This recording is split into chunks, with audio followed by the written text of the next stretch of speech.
Hi, I'm Ali Cañita of Clean Greenius, and nandito ko tayo ngayon para i-declutter ang simple kitchen.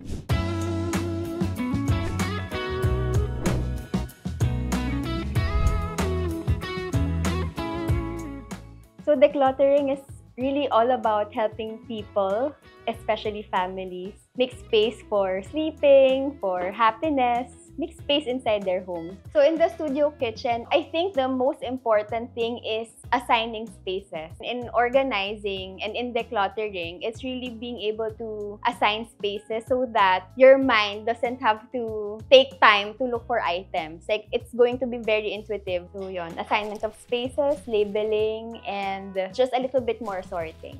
Ayan. So meron sila dito mga kitchen utensils. Medyo may semblance of organization naman. Meron ding dividers dito, but we can make it work better. The first thing that we need to do is call on who uses the simple kitchen. Yes! Hello. Hi, Chef! Hello po. So, pag nagluluto po kayo dito, ano yung usually inaabot nyo or ginagamit nyo for this setup? Knife, yung mga wooden spoon, and also yung mga pasting spoon na importante. Yes. Yun muna talaga. Okay. Then also mga strainer, plato, kasi parang misorganized talaga yung aking set. Then nalilito rin si Chef kapag nag-shoot kami kung saan niya dadamputin. Hahanapin. Okay. Hahanapin. So, yun sana matulungan niya ako dun. Okay. So, ang next question ko is, when you prepare the food, saan nyo ginagawa yung preparation? Actually, dito po. This area po. And then the cooking and is? This area rin. Okay. So, pagkatapos nyo maghiwa-hiwa, prepare, you set aside the cook na? Yes po. Okay. And then the plating part, yung... Sa plating part, and also ma'am, dito na rin po siya ginagawa. Nire-remove din namin yung i-remove. So, for the simple kitchen, ang very important is to find out how do they really use the kitchen. So, the first things to know is where do they prepare para lahat ng gamit for preparation will be there. The things that they need for cooking will also be near where the stove is. And then, yung mga ingredients, they also need to be properly labeled. Pero the labeling part is really more for maintenance na. And also, para hindi magkagulo, lalo na pagka in the moment or in the zone na sa pagluluto. So, let's start. So, the first thing that we will do is sort first by one drawer. But we opened everything. And we just prepared, temporary nalalagyan lang para hindi masyadong makalat pag nag-sort tayo. So, when you want to declutter, specifically look for a spot that you want to declutter. And then second, it's important that you know why you are doing it. Because if you do not know why you are doing it and what you are doing it for, pagka nahirapan ka, mabilis mag-abort the project.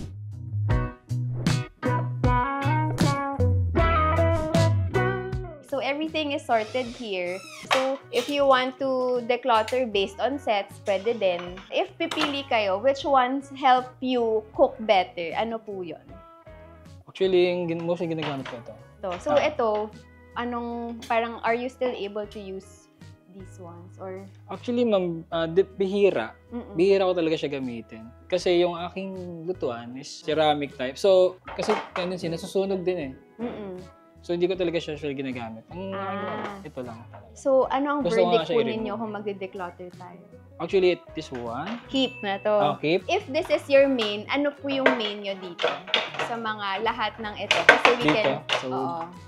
Siguro ito mga mapuputi pang wood. Yan. Okay. Yan. Mga ganyan, mapuputi pa. So, what do we do with this one po? Or these siguro retiring naman, retire na siya. Okay. We can either donate, we can send for recycling. Yeah. Yun. We'll be keeping this. We can also keep this and then, but we don't need it in the easy access kung hindi naman siya parating ginagamit. Yes. So, going back to this, what would you like to do with siguro, this one? Ma'am, aalisin ko na siya. Okay. Kung papipiliin ako dito, ma'am, ang stay ko, ito, mga ladle. Okay. Yan, kasi... Wala tayong ganun sa wooden. Walang ganun sa wooden eh. Then, the rest siguro, pwede ko siyang ilipat sa back kitchen ko. Pwedeng sa back kitchen. So, ito na ay mga retire to back kitchen or donate. Pero, kamusta naman po ang inyong puso sa pagbabawas? Nako, bigat eh. Mabigat. Oo, mabigat palang pakiramdam kung nagbabawas ka ng mga gamit. Sige, may kita nyo po mamaya kung paano kaganda yung drawer ninyo. So, ang ginawa po namin kanina ay 4 na drawer. Everything here has been decluttered. Ito na yung natira na kailangan niya. But we'll go back to this later para mag-rehome. So now, we're moving on to the last 2 drawers here. At isusort po namin ulit kung ano yung mga bagay-bagay. Yeah. Let's begin!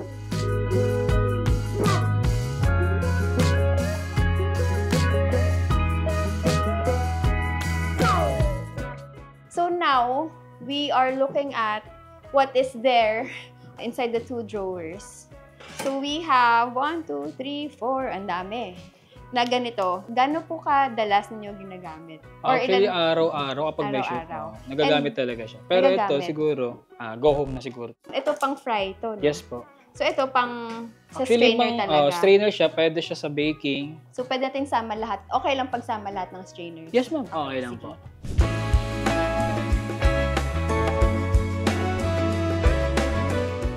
So, lahat ng mga pang-baking, para lang may mas ano sa inyo, lalagay na lang natin sila sa isang shelf. Oh, yes, pwede. Tapos, pero ang pa-prioritize natin ay ang mga gamit na na-retain na natin na pang food preparation and cooking.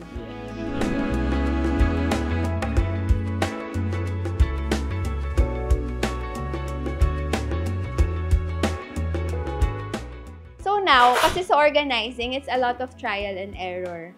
So, ngayon sa drawer na ito, meron tayong mga wooden spoons and spatulas and tongs. And then, meron tayong tasting spoons and forks. In terms of frequency of use, mas gusto mo ba siyang nandito sa taas kasi mas kailangan mo siya agad? Or pwede naman siyang nasa Actually, pwede naman siya bottom nandito. drawer? Yes. Then Pwede nga magkakasama yan. Yeah.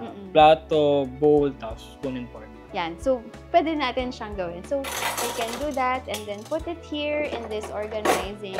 Mas maganda kung may compartment pa dito. Pero, this will do. Kesa naman nandun siya sa ilalim. Naka-ano na siya agad. Straight to.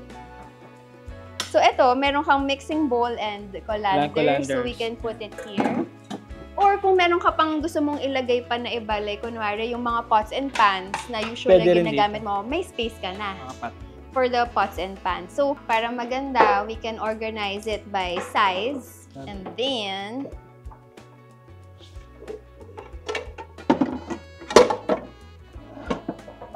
so, usually, meron din mga organizers na nakaganon. But because we don't have it, and hindi naman talaga siya kailangan. Let's see kung kasha. Yun, no? Yun. Ang final output natin sa ating decluttering and organizing is nag-assign kami ng home. So, as mentioned earlier, so first ano pa lang, important talaga, assignment of homes. And how we did it was more functional.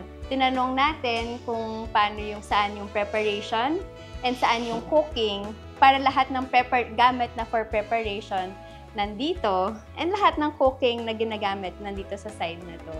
And since baking, hindi naman siya parating ginagamit, so lahat ng mga baking na set aside na namin siya at nilagay na namin siya doon sa mas malayo. So, in organizing, it's what we call arranging it according to frequency of use. Kung madalas mo siyang ginagamit, dapat accessible siya, ready for you to use. And kung hindi naman siya masyadong ginagamit, baka makadistract pa, makaskip pa.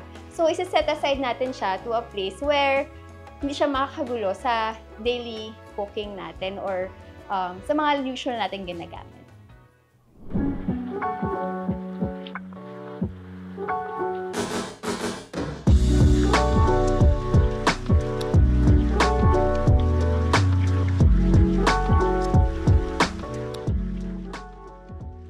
Oh my God.